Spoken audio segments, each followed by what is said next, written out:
കർത്താവ് നിങ്ങളോടുകൂടെ അങ്ങേ ആത്മാവോടുകൂടെയും. യോഹന്നാന്റെ വിശുദ്ധ സുവിശേഷത്തിൽ നിന്നുള്ള വായന. കർത്താവേ, അങ്ങേക്ക് മഹത്വം. അധ്യായം 15, 18 മുതൽ 21 വരെയുള്ള തിരുവചനങ്ങൾ. ലോകം നിങ്ങളെ ദ്വേഷിക്കുന്നുവെങ്കിൽ അതിനു മുമ്പ് അത് എന്നെ ദ്വേഷിച്ചു എന്ന് അറിഞ്ഞുകൊള്ളുവിൻ. നിങ്ങൾ ലോകത്തിൻ്റെതായിരുന്നുവെങ്കിൽ ലോകം സ്വന്തമായതിനെ സ്നേഹിക്കുമായിരുന്നു.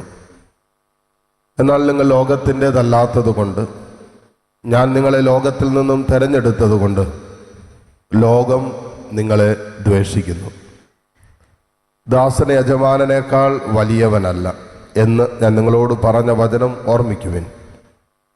അവർ എന്നെ പീഡിപ്പിച്ചുവെങ്കിൽ നിങ്ങളെയും പീഡിപ്പിക്കും.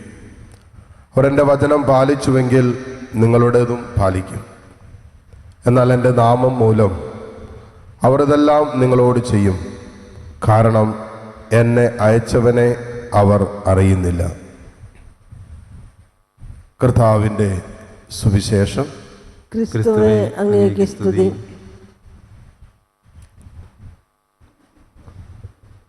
മിശിഹായിൽ ഏറ്റവും സ്നേഹമുള്ള മാതാപിതാക്കളെ, സഹോദരി സഹോദരങ്ങളെ,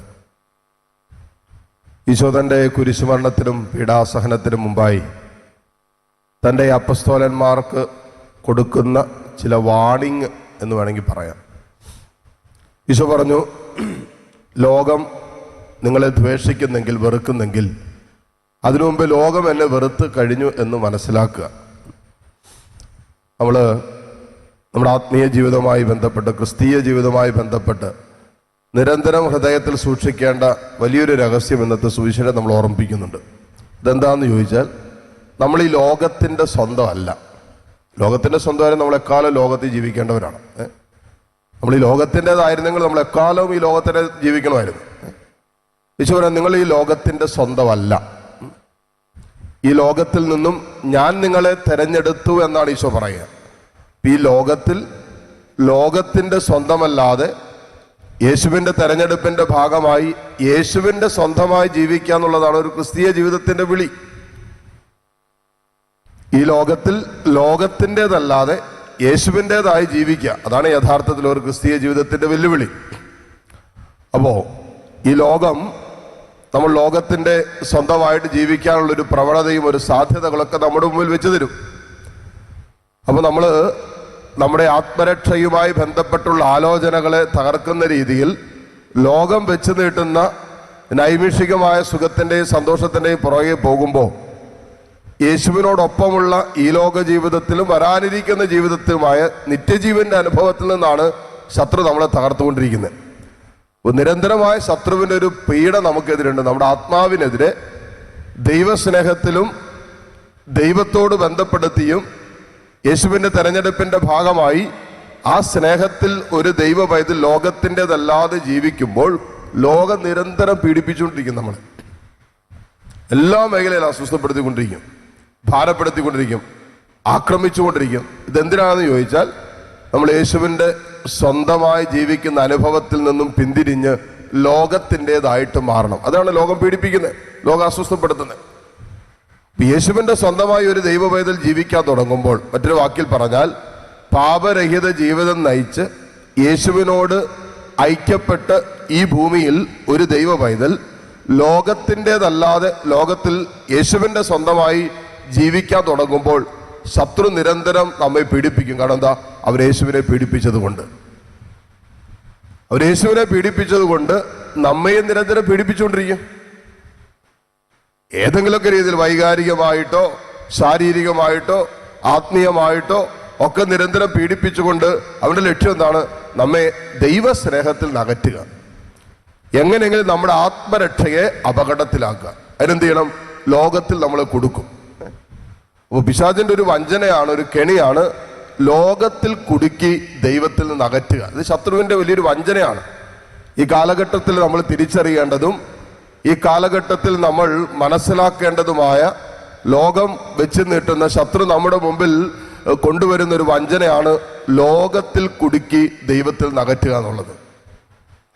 അതുകൊണ്ടാണ് 1 യോഹന്നാൻ അതിൻ്റെ 5:18 വചനം വായിക്കുമ്പോൾ യോഹന്നാൻ ശ്രീ വളരെ കൃത്യമായിട്ട് പറയുന്നൊരു കാര്യമുണ്ട്. ലോകം മുഴുവനും ദുഷ്ടന്റെ ശക്തി വലയത്തിലാണെന്ന് നാം അറിയണം.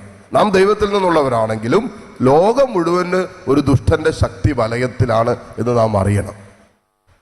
അത്രമാത്രം ലോകം വെച്ച് നീട്ടുന്ന ദുഷ്ടതയും തിന്മയും നമ്മളിന്ന് ചുറ്റുപാട് നോക്കിക്കഴിഞ്ഞാൽ ഓരോ ദിവസത്തെ പത്രമാസം എടുത്ത് വായിച്ചു കഴിഞ്ഞാൽ നമ്മളെ അമ്പരിപ്പിക്കുന്ന രീതിയിലുള്ള കാര്യങ്ങളാണ് ഈ കാലഘട്ടങ്ങളിൽ അരങ്ങേറിക്കൊണ്ടിരിക്കുന്നത്.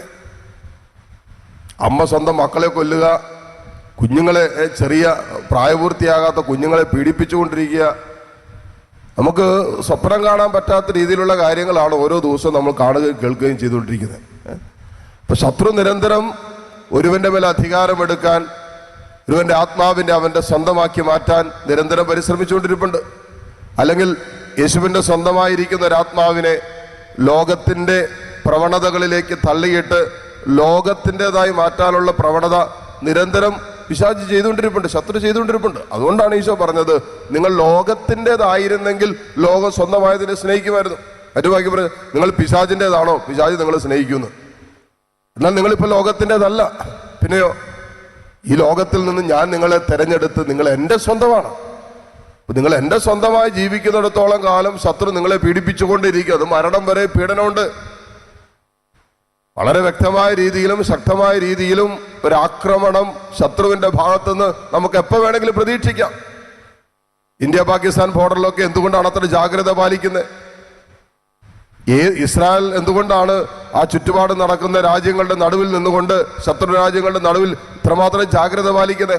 എപ്പോൾ വേണമെങ്കിലും ഒരു ആക്രമണം ഉണ്ടാകാം എന്ന് പറയുന്നത് പോലെ നമ്മുടെ ആത്മീയ ലോകത്തിന്റെ ശത്രു യേശുവിന്റെ സ്വന്തമായി ജീവിക്കുന്ന ഒരു ദൈവ പൈതലിനെതിരെ ഏത് നിമിഷം ആക്രമണം അഴിച്ചുവിടാം എന്ന് തിരിച്ചറിയുകയും ആ ജ്ഞാനത്തിൽ അവനെതിരെ ദൈവിക ആയുധങ്ങൾ ഉപയോഗിച്ച് എഫെസസ് 6:10 മുതൽ വചനം വായിക്കുന്ന പോലെ നമ്മൾ യുദ്ധം ചെയ്യുന്നത് ശരീരത്തിനും രക്തത്തിനും എതിരായിട്ടല്ല, പ്രഭുത്വങ്ങൾക്കും ആധിപത്യങ്ങൾക്കും ഈ ലോകത്തിന്റെ അന്ധകാരത്തിന്റെ ശക്തികൾക്കും ഈ ലോകത്തിൽ പ്രവർത്തിച്ചുകൊണ്ടിരിക്കുന്ന സ്വർഗീയ ഇടങ്ങളിൽ പോലും പ്രവർത്തിക്കുന്ന തിന്മയുടെ ദുരാത്മാക്കൾക്കും എതിരായിട്ടാണ് നമ്മൾ പടവെട്ടുന്നത്. അതുകൊണ്ട് ദൈവത്തിന്റെ എല്ലാ ആയുധങ്ങളും ധരിക്കുവിൻ എന്ന വചനം പറയുന്നത്. ദൈവിക ആയുധങ്ങൾ ധരിച്ച് ഈ ലോകത്തിൽ യേശുവിന്റെ സ്വന്തമായി ശത്രു നമുക്കെതിരെ ഏൽപ്പിക്കുന്ന സകല പരിക്കുകളെയും ആക്രമണങ്ങളെയും അതിജീവിച്ച് യേശുവിന്റെ സ്വന്തമായി മരണം വരെ അവന്റെ സ്വന്തമായി ജീവിക്കുക എന്നുള്ളതാണ് ഒരു ക്രിസ്തീയ ജീവിതത്തിന്റെ വിളി.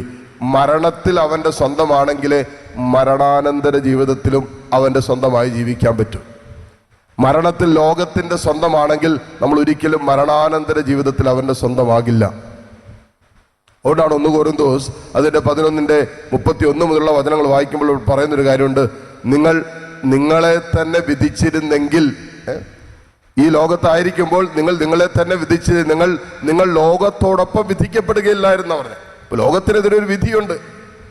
ആ വിധി കൽപ്പിക്കപ്പെടുമ്പോൾ നമ്മൾ ലോകത്തിന്റെ സ്വന്തമാകരുത്. യേശുവിന്റെ സ്വന്തമാകുന്നവന് ശിക്ഷാവിധി ഇല്ല എന്നാണ് റോമാക്കാർക്ക് എഴുതിയ ലേഖനം 8-ാം അധ്യായത്തിൽ എഴുതി വെച്ചിരിക്കുന്നത്. യേശുവിന്റെ സ്വന്തമായി ജീവിക്കുന്നവരാണ് ശിക്ഷാവിധി ഇല്ലാത്തത്.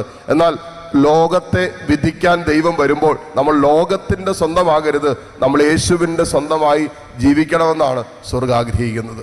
നമുക്ക് പ്രാർത്ഥിക്കാം. അനുദിന ജീവിതത്തിൽ ശത്രുവിന്റെ പ്രലോഭനങ്ങളിലും ശത്രു വെച്ച് നീട്ടുന്ന പീഡനങ്ങളിലും വൈകാരികമായി അവൻ നമ്മുടെ ജീവിതത്തിന്റെ മേൽ ഒരുക്കുന്ന സമ്മർദ്ദങ്ങളിലൊന്നും വീണുപോകാതെ ദൈവസ്നേഹത്തിൽ ഒട്ടിച്ചേർന്ന് നിന്നുകൊണ്ട് കർത്താവിനോടുള്ള ബന്ധത്തിൽ ജീവിതത്തിന്റെ പരിശുദ്ധിയിലും നിഷ്കളങ്കതയിലും മരണം വരെ ജീവിക്കാനുള്ള കൃപയ്ക്കായി ഈ ബലിയിലൂടെ പ്രാർത്ഥിക്കാം. പരിശുദ്ധാത്മാവ് നമ്മെ അതിനായി സഹായിക്കട്ടെ. ആമേൻ.